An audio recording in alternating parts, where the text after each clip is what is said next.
I tried to teach you how to handle comics in the 6th grade, but oh no, you wanted to play Little League instead. Let's put a smile on that face. I do not mean to pry, but you don't by any chance happen to have 6 fingers on your right hand? Why, you stuck-up, half-witted, scruffy-looking nerve herder! Hello and welcome to episode 4 of Robbos Comics Reviews. I'm your host as always, Robbo. Got a few comics here to go this week, so we'll get into them straight away. First up is Joss Whedon's Dollhouse Epitaph, a one-shot from Dollhouse. I'm a fan of Joss Whedon. Obviously I like Firefly, Serenity, Buffy, all the comic stuff he's done. Season 8 of Buffy was pretty good. This continues on where his Dollhouse TV series finished off. As far as I know, I never actually watched the Dollhouse TV series, and apparently no one else did either because it got cancelled. And like season 8 of Buffy, he's continued on in the comic book form, which is pretty good. This issue is actually written by Jed Whedon and Marissa Tancharowen. I don't know. Like I said, I haven't watched the series, so I don't know too much about the characters or the storylines. But as far as I can tell, you don't even really need to see any of this series to pick up this book. But I'll give a bit of backstory. The Dollhouse was a bunch of rich people paid to take companions on, who were people who volunteered to have their mind wiped, implanted with new memories, go off with their companion, then come back, have their mind wiped again, and so on and so on. None of that plays into this comic at all, but apparently the so-called Dollhouse virus has been leaked, and now it's being released through telephone lines. We see a bit of brief of a news report, where basically the news report is saying, don't pick up the phone, don't pick up the phone, then it cuts away. The world's gone to shit, because obviously everyone uses their phone the whole time, so everyone's picked up the phone and caught this virus. Continues on, it's a really good premise. Basically it's a zombie story where everyone's been turned into zombies, but in this case not actual zombies, they're just mind controlled, I guess. But they're still turning, most people have been turned into a killing rampage, going around killing everyone. And of course we focus on the survivors. There's 3 really to start off with. I think one of them is Felicia Day's character in the Dollhouse TV series. I'm not sure, I never watched it when Felicia Day was on it. But it's a redhead girl, it's pretty, if it's not her, it's pretty much meant to be drawn like her. So she's one of the survivors with a couple other people. They decide to venture out into the world to see what's left after the rampage from everyone else. Hook up with another bloke who's basically filled them in that everyone's gone crazy, gone mad, so they've got to work out how to survive. And they also come across a young kid whose uncle picked up the phone, but instead of turning into a madman, he's been taken over by someone else. So it's actually his uncle, the uncle and the nephew venture out as well, meet up with the other group of Felicia Day's characters, and something bad happens, the kid runs off, he goes to a designated set place, and there we find out that it's sort of, it was sort of meant to happen, I guess you could say. And yeah, it's actually, it's an oversized issue, so you pay a bit more for it, but when you read it, halfway through you're sort of thinking, how can they wrap this up in a one-shot comic? So you're sort of thinking, well, there's a lot going on, no, surely this isn't just a one-shot, and then bang, last page, continued in Dollhouse #1 on sale July 2011. So Dollhouse is now a continuing series, it looks like, from Dollhouse, which is really good. I'll be picking it up.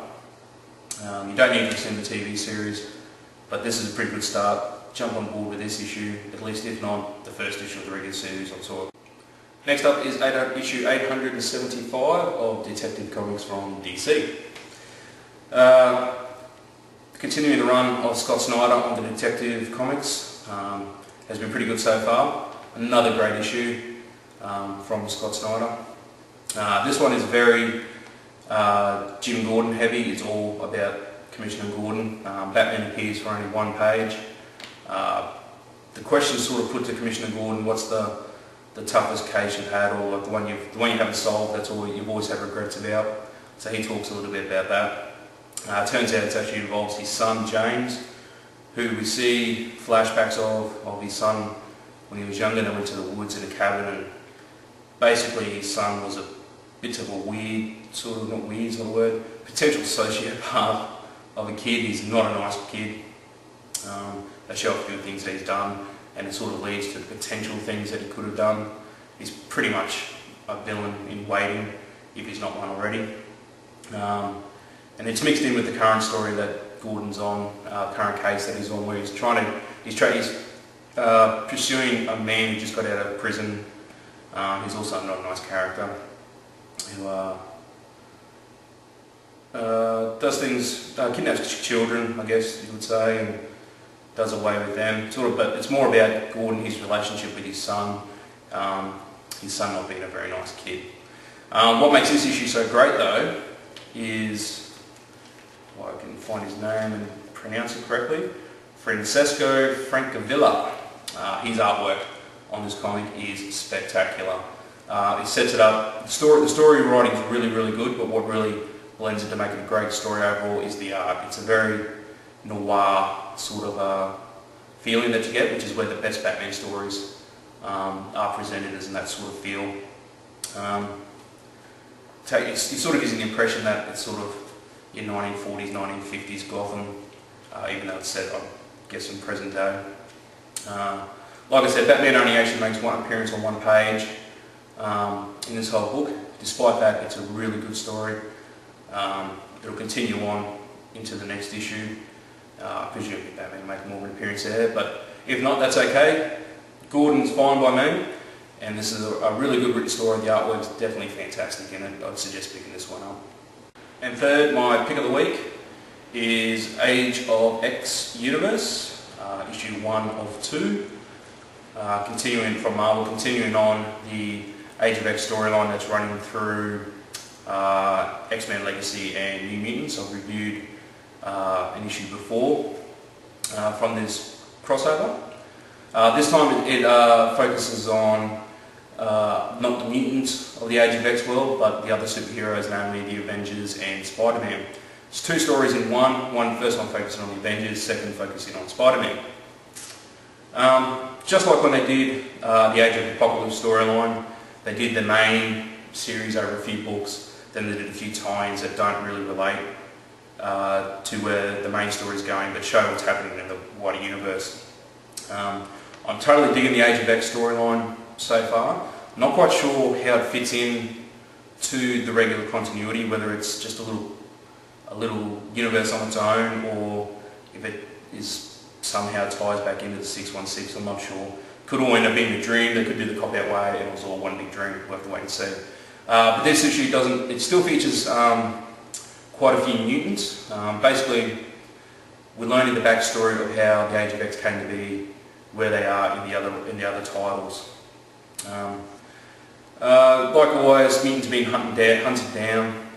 The government's decided we pretty much just don't want mutants anymore. They've tried other ways to curb mutants through sterilisation. Basically, they've turned to genocide now. They've given the Avengers permission to take them out. This Avengers team is Steve Rogers, Captain America. Who else was there? Sue Storm from the Fantastic Four, Iron Man, Hulk, and Ghost Rider, and Jessica Drew, who is known as Redback in this story. Slight twist on the characters. They're not your normal characters that you see in the normal Marvel Universe. They do a little backstory, a couple of panels on each character to find out why they have taken up the cause to take out the mutants, which some are sort of understandable, some sort of like whatever. But they put them together and they're basically hunting down mutants. You see a few other mutants, obviously. You see the Blob in this issue, Sabretooth, and there was another one who was pretty big, I can't remember. Flicking through, totally good video. This one, a bit of dead air. I can't find it. Doesn't matter. Basically, they're hunting down the mutants, and they go pretty hardcore towards the end. Pretty good first story. It's good to see where the other heroes of the universe have ended up in this age. Second story is Spider-Man. while the first story, The Avengers, you can sort of see it will definitely continue on in the second issue of Age of X Universes. So Spider-Man, I'm not sure if it will. So obviously Spider-Man is not a mutant, but he's being tracked down by the government because the government's decided we not only just not want mutants, we want no one with any altered DNA or anyone with powers that's sort of unexplainable and might pass it on to their children. So we take it up with Spider-Man and Mary Jane, who Spider-Man's aware that he's going to be tracked down, so he sort of tries to send his pregnant wife Mary Jane away. She doesn't want to go. Eventually he's attacked by the government, she leaves. It's only it's a bit shorter than the Avengers story. It doesn't totally pull you in, but it's good to see you do find out where Spider-Man is in the Age of X universe. Whether or not he's going to be in the next issue, we don't know.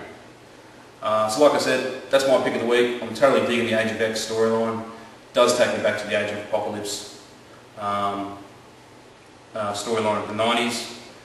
It's not a complete rip-off of that series, but Marvel does tend to like their alternate universe X-Men stuff. Alright, so I did buy a few other books this week too, but really I think my videos are starting to run a bit long, so I'm trying to cut them down. So I'll just go through all the rest of the books I picked up this week and give a quick little few-word brief. First up, issue 12 of Deadpool Core. Last one in the Deadpool Core series. Thank God, one less Deadpool book we have to pick up. Hopefully they don't continue on the team up, because that's shit, that's a better book. It's not the best, but it's better. Issue 2 of Kick-Ass 2. From Mark Millar, obviously of the Kick-Ass movie fame, you've seen that. I never read Kick-Ass when it first came out. I did go back and read the graphic novel. Really good, and it's been a long time coming for the second series. Issue 2, really good. I'd pick that up if you get a chance. Issue 899 of Action Comics, continuing the Luther run. Finishes it up, who cares. Issue 900's out in a month. Pick that up, we'll see what happens there, but don't read that one. Issue 10 of Green Arrow, part of the Brightest Day tie-ins. Issue 21 of Gotham City Sirens. I was pretty close to reviewing this book because I totally dig this book. Like last issue, very Harley Quinn centered. She's pretty kick-ass. It's pretty good. If you get a chance, pick that up. Issue 8 of Green Lantern Emerald Warriors.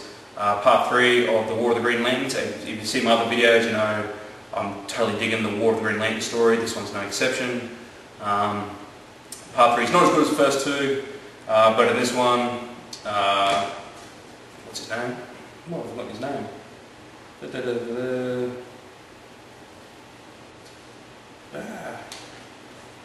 Telephone. What's his name?